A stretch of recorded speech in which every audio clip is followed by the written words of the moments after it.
Chapter 51. That evening, the regulators, some of whom Martin had never met, although they still seemed to know him, sat around a campfire in the hills above San Patricio. With them was a slim man with a large oriental mustache and a starched white shirt that seemed well out of place in the current environs. Martin quickly came to realize this was Alexander McSween, a partner of Tunstall's and the heir apparent to his small but violent army. The men talked back and forth, with some small arguments breaking out from time to time, until Doc called the men to order. "Listen up," he said. "We've been chased out of Lincoln. Dolan and his boys ride the street without a care in the world. They'll tell anyone who'll listen we're yellow. Alex is living up here like some kind of rat, and they're setting up shop in John's store right now." The men howled in disapproval at the thought of Jimmy Dolan profiting in any way from the murder of their boss, John Tunstall. While McSween was the de facto leader of the ragtag group of men, he was ill-suited for the job. He hated violence and never carried a gun. McSween preferred to use the courts and the law to solve his problems, but recent events had shown him that a paper warrant was woefully inadequate at stopping bullets. He had fled Lincoln knowing that Dolan and his men were coming to finish him off, so as to have all of the economy of Lincoln for themselves once again. His wife Susan was squirreled safely away in a home in San Patricio, but even there, McSween feared for his life, so he had taken to living with the boys out on the range, wearing a large Mexican sombrero to deal with the relentless New Mexico summer sun. In the end, it would be up to McSween what to do next, or at least to defer to someone with a stronger constitution to make that decision. "As I see it, we have three choices," shouted Doc over the commotion.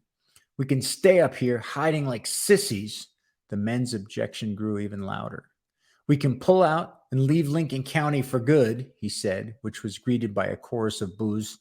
"Or we can march back into Lincoln and fight those bastards till every last one of them is dead," yelled Doc, which produced a cheer you could probably hear all the way to Roswell.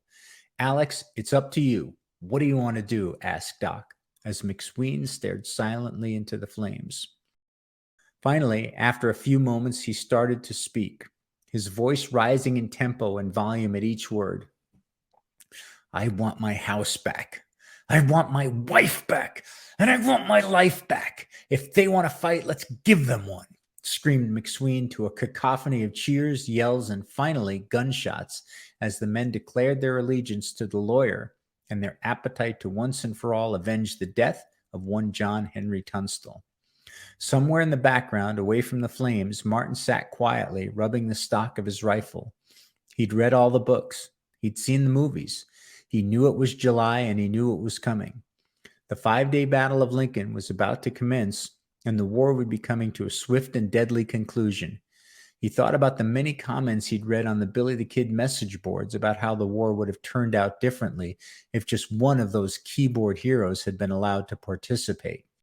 They expounded on tactics that would have turned the tide of the battle in the regulators' favor. They surmised that they could have won the war and vanquished the House of Murphy to a historical footnote, if only given the chance.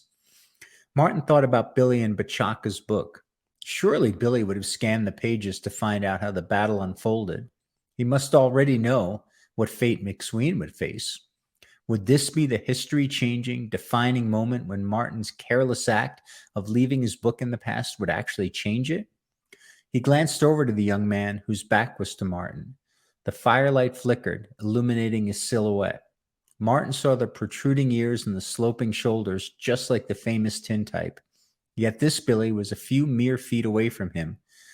What drove this young outlaw to act as he did? Hell, thought Martin, what drove him to care at all about Martin Teebs? They had so little in common, it was almost as if they were a different species.